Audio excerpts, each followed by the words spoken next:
Iba yung ating pagkatao na mayroong Diyos. Kasi kung wala talaga tayong Diyos, walang mahina talaga tayo. So si Lord lang talaga yung nagbigay sa ating charging. Yung charges po, ina-charge niyo po tayo kung paano tayo lumakas. Pero kung ayaw niyo po magpa-charge sa Panginoon, talagang hihina tayo eh. Lalo kapag binigyan tayo ng pagkakataon na ano yung gagawin mo. Gusto mo, lalo sa akin mga kapatid, gusto ko umuwi, yun ang will ko. Pero hindi pala yun ang will ng Lord. Pinauwi, ay gusto kong mag-ano ng ticket sa company for an emergency. Pinayagan naman ako, pero parang fly. Diba? Kaya yung mga ganung bagay mga kapatid. So, minsan tinitingnan din natin kung ano yung mga pagkakataon na yun. Kasi last Sunday, namatay po yung brother ko. So, kailangan ko makauwi. Kasi in 4 years, 3 times lang po kami nag-meet eh. Sa bakasyon pa. So every vacation, yun lang yung time na nag-uusap kami. So yun lang din yung pagkakampritesan namin. Pagka umuwi ng paling, alatulong ng gabi. Magmula yata umaga hanggang gabi. Nagkukwento ko kami, nakapalad ko na yun. Kaya itong mga Sunday, nung nalaman ko nga na nung na-sense ko na kasi bago po yun maoperahan, ang nangyari po ay talagang yung hindi lang double, triple na yung panalangin ko sa Panginoon eh. Hindi lang nga tao, triple eh, talagang lahat ng ano ko talaga ay nandoon yung eagerness ko na nawa na magkaroon pa ng yung magkamit kami ng kapatid ko eh. So, niloob ng Lord, nung Sunday, alam ko talaga na critical ang sitwasyon. Last Sunday, habang after ng prayer walk sa site, ay merong 9 o'clock, merong dumapo sa akin na isang paru-paro. So, pagkatapos sa akin ng paru-paro, parang ginanong ko lang ba, ginaboy ko ng konti. Pero nagkaroon na ako ng wisdom. Tapos, nung lumayo, bumalik ulit. Bumalik ulit yun. Pasalamat ko kay Lord. Lord, sabi ko, kung ito yung prayer ko, sabi ko, salamat. So, nung umuwi ako, talagang malakas na yung kutob ko ba? Isang kutob na, minsan talaga malakas ang kutob natin. Hindi po ba? Na kapag na kay Lord tayo. Pag ginamit natin yung sense natin na bibigay sa atin ng wisdom. Pagkakuha ko ng cellphone, sabi ng pamangkin ko, Uncle, call ka po. Alam ko na. Praise God. Sabi ko nga sa kanila, dahil sabi nila sa akin, huwag ka pong mag-worry dyan, huwag ka magkilala, marami kami dito. Sabi ko, hindi ako nag-worry. Kasama ko si Lord. Sabi ko. At ang isa pa, sabi ko, alam ko na yung nangyayari. Kaya ang ginagawa ko, sabi ko, wala akong magagawa kundi mag-worship na lang kay Lord. During situation, sabi ko, ito lang talaga magagawa ko eh. To worship the Lord. Sabi ko, pagpuri sa Panginoon. Enjoy. Kasama ang fellowship. Dito sabi ko, yun lang. Kaya sapat na sabi ko na itong sitwasyon natin, magamat mayroong bighati na ating buhay. Sabi ko, ay, sige lang. Itong kalooban ng Lord na kailangan natin ipasalamat. Kaya wala akong iniling sa Panginoon kundi ipagpasalamat anuman yung mga sitwasyon namin. So trials, sabi ko, trials na ito, pero mas matibay ang Lord at nang bibigay sa akin ng kalakasan. At hindi lang po yun, bago pa po yun magkaroon ng sitwasyon sa aming mga buhay. Even sa asawa ko na nagkaroon din ng last month na continuous bleeding. After naman ay itong panibagong buwan, continuous. So nagpa-check up po yung asawa ko sa mga gusto ko rin pasalamat sa Panginoon. Alam niyo po yung once na idinulog mo talaga sa Panginoon ng isang sitwasyon, wala po talagang imposible. Dahil ang naging result po sa kanya ay nagkaroon po siya ng bukol sa ovary. At yung result, ang sabi nung doktor ay nagkaroon siya ng bukol. Tapos nung ma-release yung test, nung ibigay doon sa namamahala doon, sabi niya, pero nga talaga isang bukol. Pero ipaparetas pa yun doon sa final na doktor dahil kung ano yung mga process na gagawin. So sabi ko sa asawa ko talaga na ito yung mga trials talaga na kailangan natin ibatag sa panalangin. Huwag kang mag-alala sa kanila. Walang imposible sa Lord. Yung iwala ka talaga mga kapatid, yun lang talaga yung pinagdaan ka namin ng asawa. Ano man yung mga pinagdadaanan namin. So, right after na mga kapatid na matay yung father ko nga, kaya humiling ako sa mga kapatid dito na ipanalangin yun. So, pinalangin po namin yun. Pagkatapos, ang sabi ko sa kapatid ko, sa asawa ko, na gusto ko nilang mamit ng online, sabi ko. Tapos alas 6, hindi na po siya available. Kaya nangyari, ay sige, sabi ko, okay lang yan, next time. Pero sa pangalawang araw, mag-message siya ng maaga. Pagkagising ko, sabi niya, ay clear po yung normal yung naging result ko sa last ng doctoral assessment. Kaya salamat sa Panginoon mga kapatid. Ano man ang ko po ay pinagpapasalamat ko ay ano man yung mga battle natin sa buhay, ano man yung mga trials natin sa buhay. Once na ito ay nagkaroon tayo ng masiting panalangin at relasyon sa Panginoon. Lahat po yung mga kapatid ay walang posible. At enjoy lang po mga kapatid. Ano man ang ating mga sitwasyon, enjoy lang and worship the Lord mga kapatid. Yun lang ang maging po natin, sandalan at gawin natin. At ang lahat mga kapatid, hindi po tayo iiwanan ng Lord. Hindi po tayo hayaan at mababayaan. Dahil siya lang po talaga ang makakagawa ng mga bagay-bagay na alinlangan sa ating buhay na kinakatakot natin. Sabi nga ng Lord, huwag ka matakot. Bakit nga naman tayo matatakot? Kaya huwag natin na isipin yung sarili natin kakayahan ang malaig. Kaya natin yung Panginoon ang siyang maging natin kalasag sa lahat ng battle natin at sitwasyon. Kaya yun lang po mga kapatid. At sa Diyos lang po talaga ang pinakamataas sa pasasalamat at pasasalamat. Praise God sa buhay ng kapatid mo po yan dahil nandun na siya ngayon sa Panginoong Diyos na nag-worship kasama ng mga ibang kapatiran na walang iniisip kundi masaya lang. Amen. And sa Matthew 26:41, amen. In Psalms 41 verse 4, I said, I have mercy on me, Lord, heal me, for I have sinned against you. Amen. So, praying sa lahat ng mga, and declaring na lahat ng mga nararamdaman natin sa mga pamilya natin is gumaling na sila. Amen. Sino pa yung mag-share ng kabutihan ng Lord? Amen.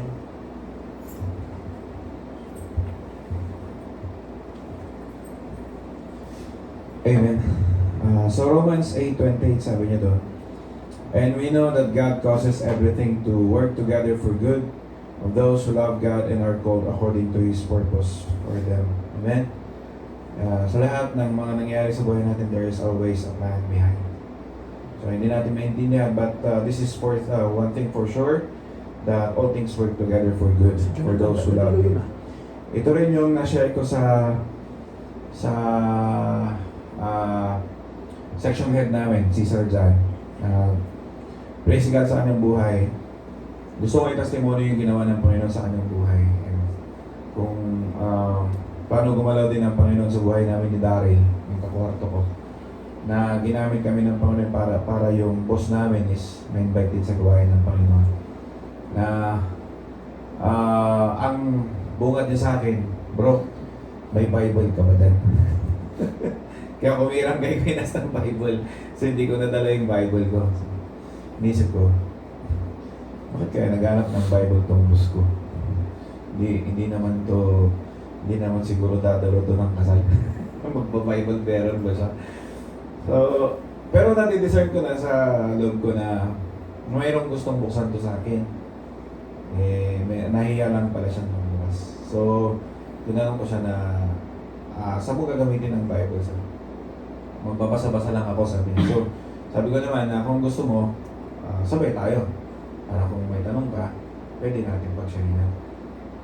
Shinare ko sa kanya yung app ng Bible. Then, nung nakita kami sa PK North, sabi niya sa akin na dadalo siya ng gawain. So yun, dumalo siya dito nung unang gabi niya dito sa prayer meeting. Sabi ko kay Daryl na ito yung mission natin. Huwag mong hihiwalayin yung boss natin. Huwag kang hihiwalay. Kung saan siya upo, doon ka. Sunod-sunod ka lang. So yun, na-witness ni Kuya Daryl na umiyak yung na kapatid, si Sir John. May dinadalang mabigat tungkol sa relasyon nila, mag-asawa. Sabi niya sa akin, umiyak si Sir ng 3 beses. Tapos sige, Kuya Byron yung taga-abot ng tissue. Iyak mag-iyak. So, sabi naman ni Darren na, sige sir, ilabas mo lang yun. Tabik-tabik niya daw si Sir John. Praise God. Tapos nung after na ng gawain, nakita ko na nagliwanag na yung mukha niya. Then after natin kumain sa admin, hinatid niya kami sa kampo. Tinanong ko siya, sir, kamusta?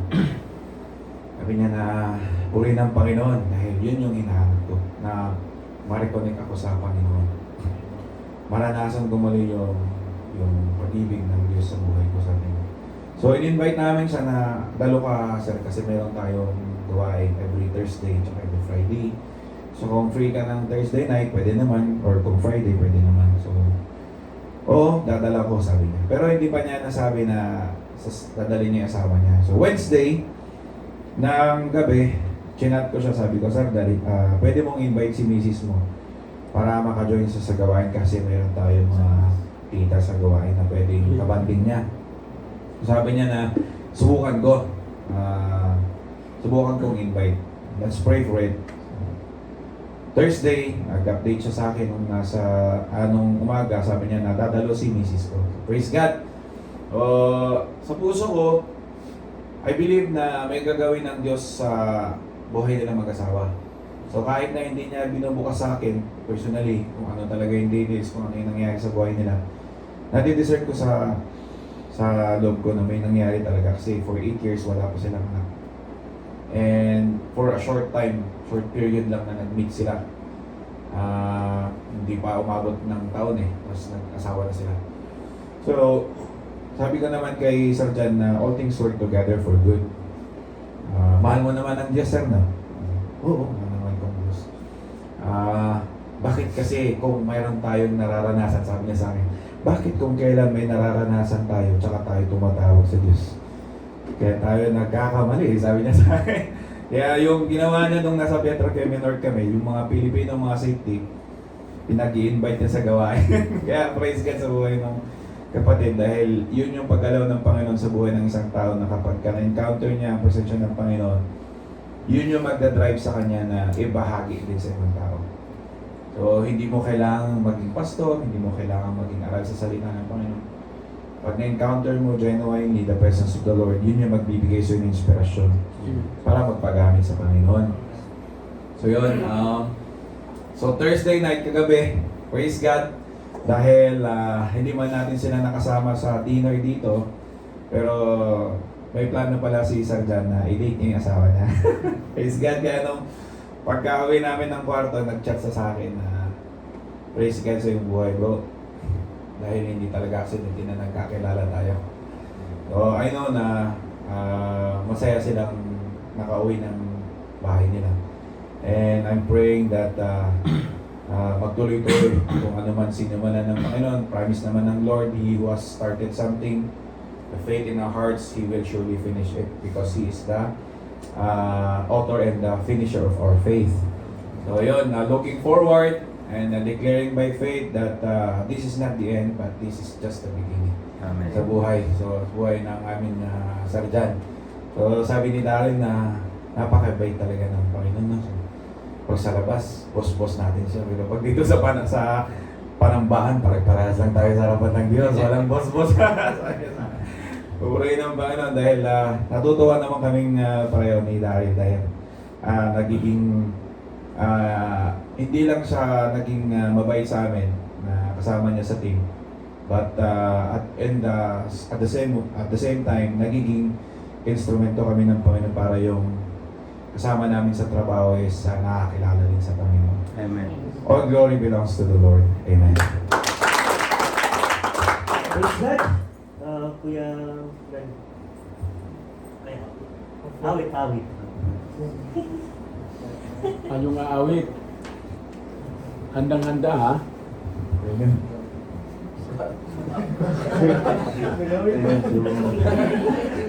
Nabawasan sila ng member eh. Amen. Hallelujah. Manyata si Kuya Bill?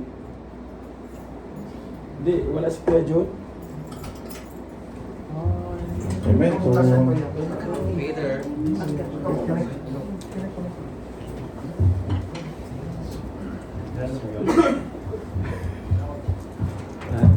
Oo. Nawala ka eh. Si I move ka ha?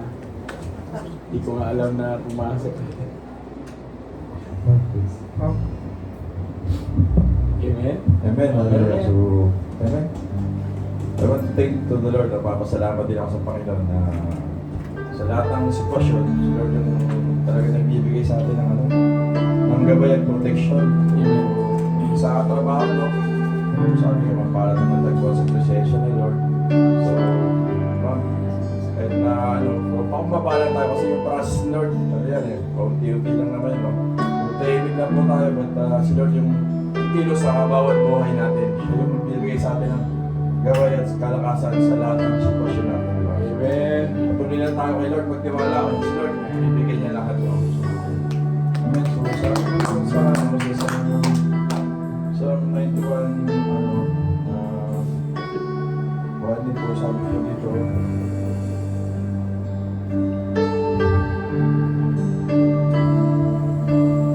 Okay, sabi ko sa Psalm 91:2, whoever dwells in the shelter of the Most High will rest in the shadow of Almighty. I will say of the Lord, He is my refuge and my fortress, my God, in whom I trust. So, di ba, sabi nga, pag nasa piling tayo ni Lord, nandun yung tunay na kapahingahan, nandun yung tunay na malakasan. So, salamat sa si Lord na patuloy na nagbibigay sa atin at samahan nyo kami sa magang ito, pagkita natin ang Panginoon. Narito kami, nagpapakumbaba, sumasamba sa iisang Diyos. Hinahanap namin karita ng iyong mukha, sumasamo sa iyong pagkilos. At sa himig na hangin, tanging dalangin, kami katagpuin. Iwanas mo sa amin ang iyong kapangyarihan. Iwanas mo sa amin ang iyong kalwalhatian. Ang aming kaluluwa'y mapustos ng lubusan, at sa aming kalagitnaan bumaba ang kalangitan. Nagdakila ang iyong ngalan. Narito kami, nagpapakumbaba, sumasamba sa iisang Diyos. Hinahanap namin karita ng iyong mukha, sumasamo sa iyong pagkilos. At sa himig na hangin, tanging dalangin, aming katagpuin. Iwaras mo sa amin ang iyong kapangyarihan. Iwaras mo sa amin ang iyong bawat hatian.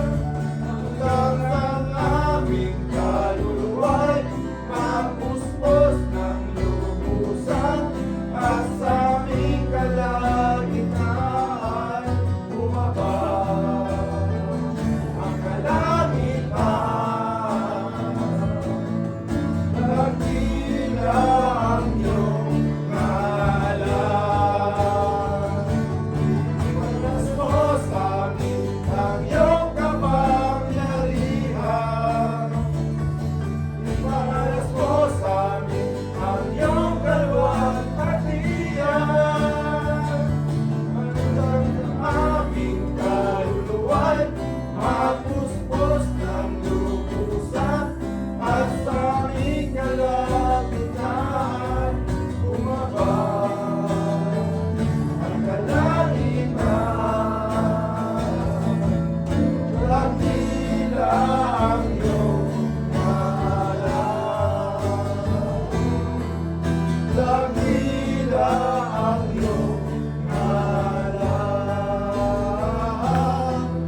Dakila ang iyong ngalan.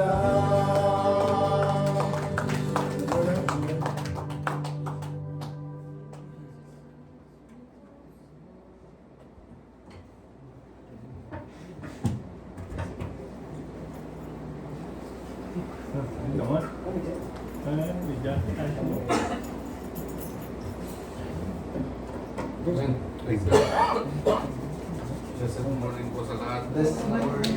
Kaya mga kita, praise God, unang-una, Panginoon natin na dito na naman tayo muli na makakasama. Unang-una, siya rin ang nagbigay buhay sa atin. Kaya giving po tayo, dito po tayo sa giving portion ng ating gawain. Amen. Salamat sa Panginoon sa buhay na kanyang pinagkaloob sa atin. Muna na nandito tayo and na itong na nawa is alam niyo yan mga kapatid kung gaano tayo kapalan. Amen. Are we blessed po ba? Amen. Amen. So dapat lagi po tayong blessed.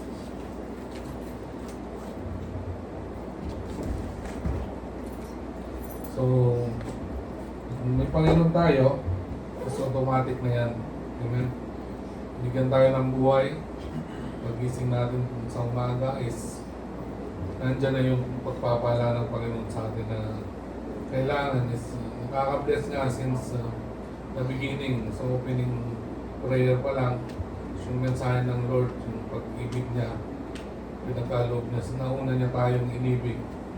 So, doon pa lang is all the way na. Kaya dito sa giving is naka-relevant ba yung mensahe ng Lord.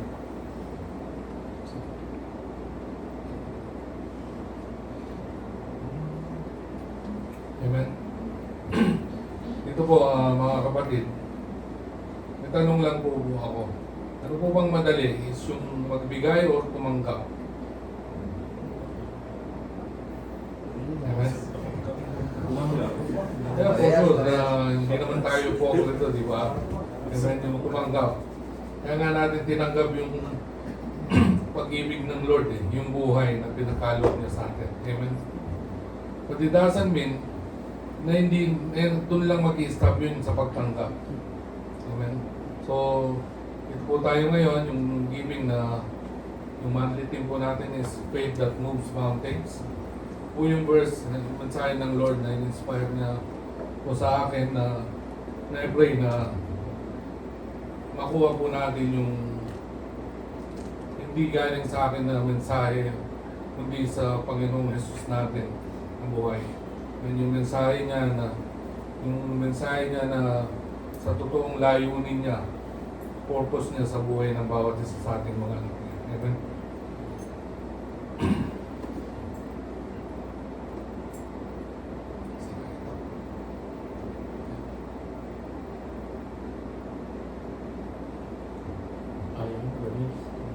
Kwento. Sige, lagyan ito.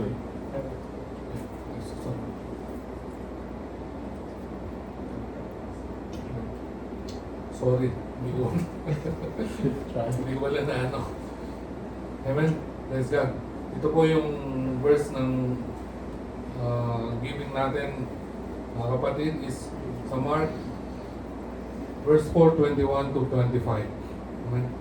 He said to them, "Do you bring in a lamp excuse me, to put it under a bowl or a bed?" Amen. And said, "Don't you put it on its stand." Amen. For whatever is hidden is meant to be disclosed, and whatever is concealed is meant to be brought out into the open. If anyone has ears to hear, let them hear. Amen. Consider carefully what you hear. With the measure you use, it will be measured to you, and even more. Amen. Whoever has will be given more. Whoever has will be given more. Whoever does not have, even what they have will be taken from them. Amen. Ito mga kapatid, yung mensahe ng Panginoon. Sabi nga, di ba? It's not about our thoughts. Di ba? Which is, kailangan natin i-acknowledge sa buhay natin na yung Panginoon ang nararapat nating yung mamuhay sa ating mga sarili, sa ating puso. Di ba? Amen. Panginoon, yung alam niyo mga kapatid, sa personal ko, once nagbabasa ako ng Word of God, kung hindi mo siya iyaano sa puso mo, hindi mo makukuha yung mensahe ng Lord. Matalinhaga yung salita ng Lord. Kaya ito yung buhay natin na nararapat nating ilakad dito sa mundong ibabaw. Dito sa mundong ibabaw, mas madaling tumanggap. Amen. Yun ang laging normal na ano bilang tao, as a human being. But it doesn't justify na yun yung kailangan natin. It doesn't mean na yun yung totoong kailangan natin.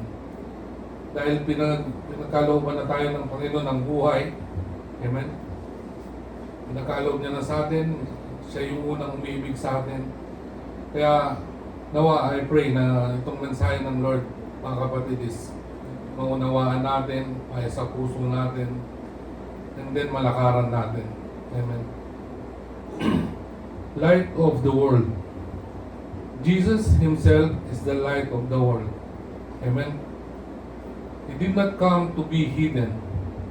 He came to shine into darkness, into brokenness, into sin, and to hopeless lives. Amen. Napakabuti ng Lord dahil nung una, hindi pa tayo nakakakilala sa Panginoon. Ayan tayo.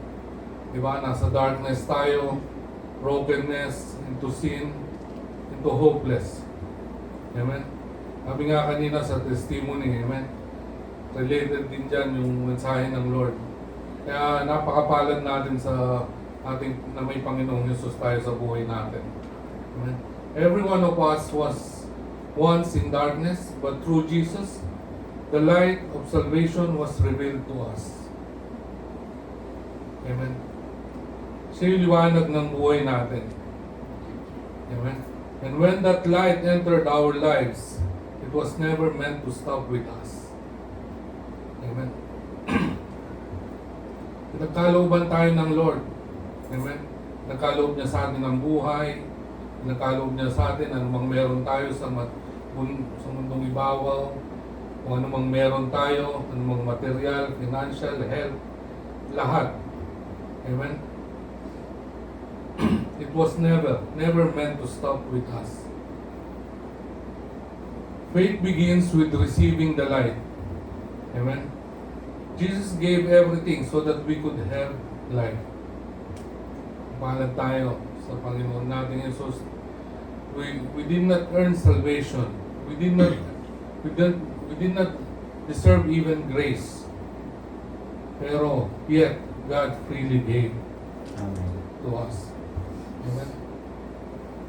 That is the foundation of faith, trusting what God has done through Christ. Amen. Ngayon, ang tanong uli is, anong mas madali? Yung tumanggap, ay yung magbigay o tumanggap? Amen. Faith is proven when the light is shared. Jesus says, for whatever is hidden is meant to be disclosed. Amen. When faith is real, it doesn't stop remain private. Saved people become light bearers. Amen. Yung layunin ng Panginoon sa ating mga buhay, i-share ang kanyang mabuting ang good news. Amen. The light I receive must be shared. Amen. Yun ang isa. Giving is the one of the clearest ways faith becomes visible. Amen. When we give, we are participating in God's mission. Amen. Helping the light of the gospel reach others who are still in darkness. Ganyan po kabuti ang ating Panginoon, mga kapatid. Yes, minsan kakamali tayo, nagkakasala tayo. Pero yung Panginoon, never siyang mag-fail. Lagi siyang faithful sa buhay natin. Kaya nawa, yung layunin ng Panginoon sa buhay ng bawat isa sa atin is itong mensaheng ito is maitanim natin sa ating mga puso. Amen. Faith that moves mountains is faith that acts. Amen. Dito na natin mga kapatid, tinanggap natin ang ilaw, ang buhay na biyaya ng Panginoong Hesus sa atin. Amen. Faith that moves mountains is not passive faith. It is faith that responds. Dito na mga kapatid, yung obedience natin na layunin ng Panginoon. Amen. Looban ng Panginoon sa atin is mag-obey. Faith that gives even when it feels uncomfortable. Amen. Faith that trusts God even when resources feel limited. Faith that believes God save, restore, and transform lives. Amen. Feels uncomfortable. Hindi naman siya karapat dapat, ba't ko siya bibigyan? Hindi naman siya karapat dapat, sino ba siya? Amen. Yun sa mundo, pero anong kalooban ng Panginoon? Amen. Dito sa mundong ibabaw is laging opposite ang mundo. Matalino ang mundo. Amen. Kaya, bakit ako magbibigay kung kulang naman tong, amen, sa financially ko? Bakit ko siya bibigay? Bakit ko pakakainin? Bakit ko, yung ganun bang mga kapatid?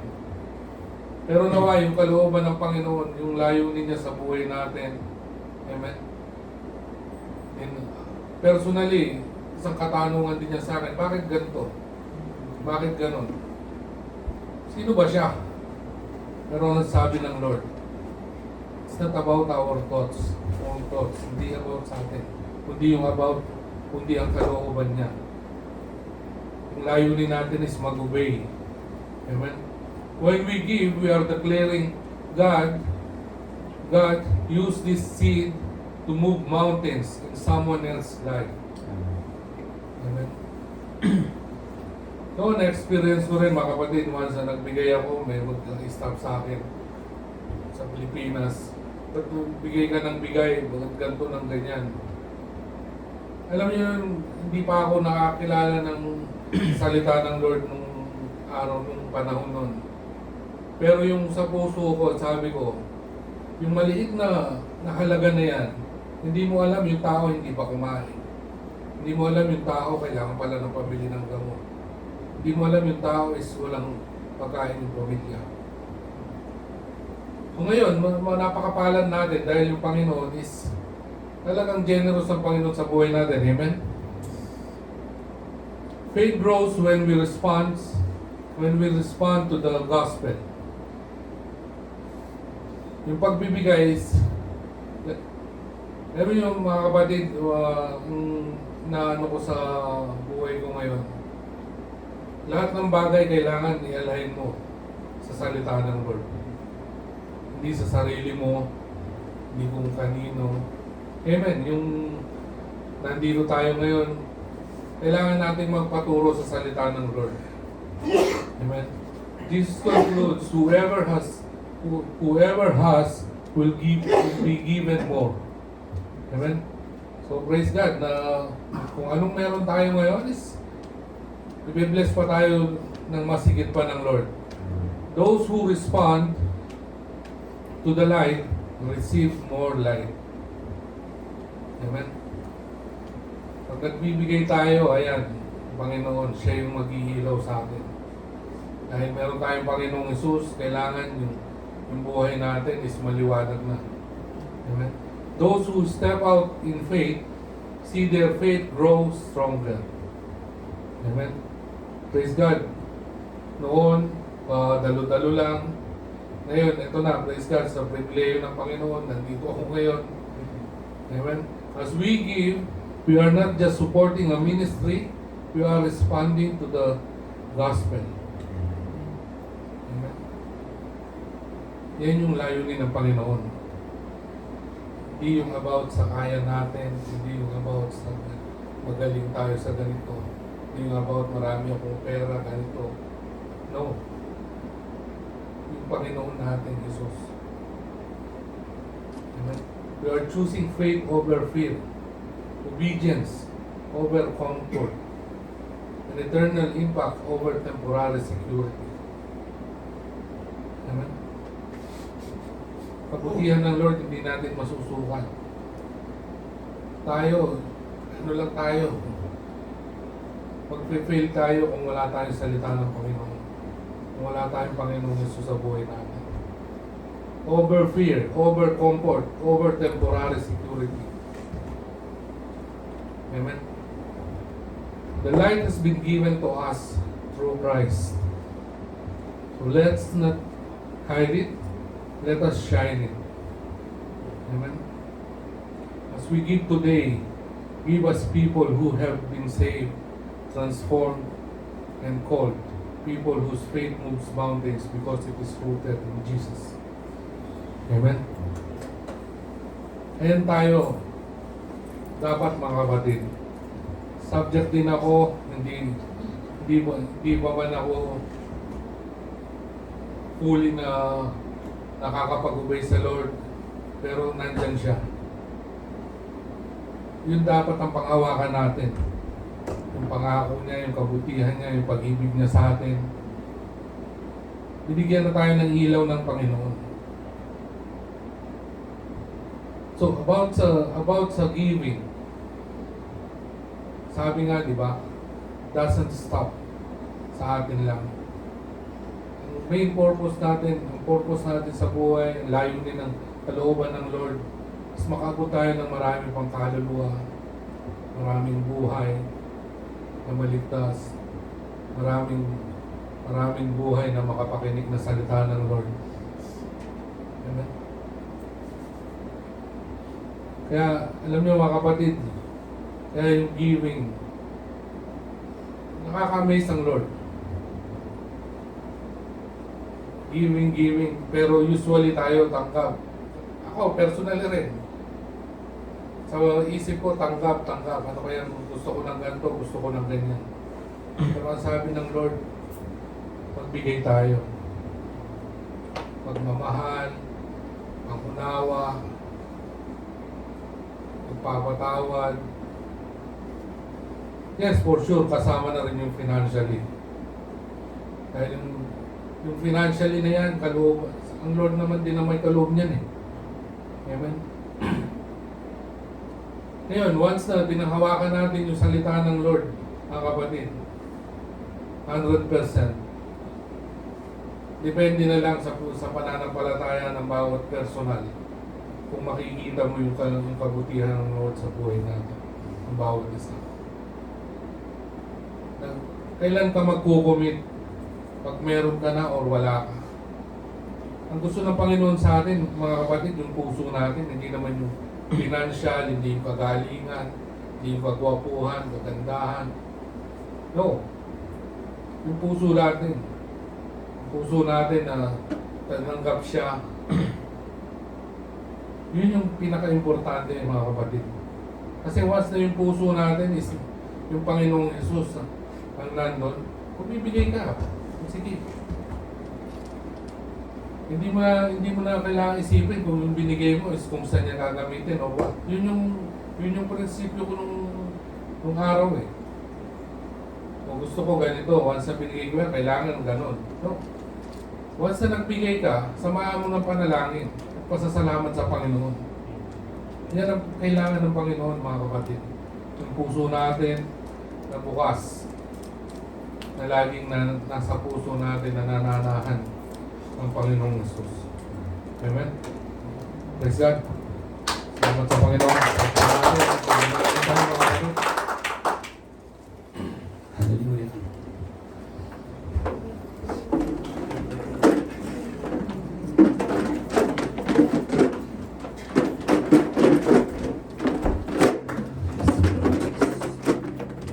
Hallelujah, Jesus. Yes, Lord. Hallelujah. Manamin na nasa langit. Panginoon Jesus. Hallelujah. Maraming salamat, Panginoon. Hallelujah sa buhay, Panginoon, na inyong pinagkaloob sa amin. Hallelujah. Sa ilaw, Panginoon, na sumasa amin, Panginoon, dahil dahil kayo ay kasama namin, Panginoon. Maraming salamat, Panginoon. Hallelujah. Sa mensahe, Panginoon. Na Panginoon na in-inspire nyo. And Panginoon, inspire nyo ang aming mga puso, Panginoon, sa aming napakinggan. Ang mensahe nyo, Panginoon. Hallelujah. About sa giving, Panginoon. Hallelujah, Panginoon. Salamat. Dahil kami ngayon ay nasa liwanag na aming tinanggap sa inyo. Panginoon, salamat. Dahil kami mapalad, Panginoon. Hallelujah. Dahil meron kaming Panginoong Jesus sa buhay. Panginoon, maraming salamat, Panginoon. We pray, Panginoon. Hallelujah. Na ang mensahe ninyo na aming napakinggan, Panginoon, is mailagak namin sa aming mga puso. And hindi lang, Panginoon, hindi namin maitago ito, Panginoon, kundi maibahagi, Panginoon, sa mas higit na nangangailangan at sa mas marami pang kaluluwa, Panginoon. Hallelujah, na nangangailangan ng isang Panginoon sa kanilang buhay. Hallelujah, maraming salamat, Panginoon, sa inyong kabutihan, sa inyong katapatan, Panginoon, na kailanman, Panginoon, hindi kami mabibigo, Panginoon, kung kami ay aasa sa inyo lamang, Panginoon. Panginoon, maraming salamat. Hallelujah, sa pagkakataong ito, Panginoon, na kami muling nagkasama-sama. Hallelujah, at mapakinggan ang iyong mensahe.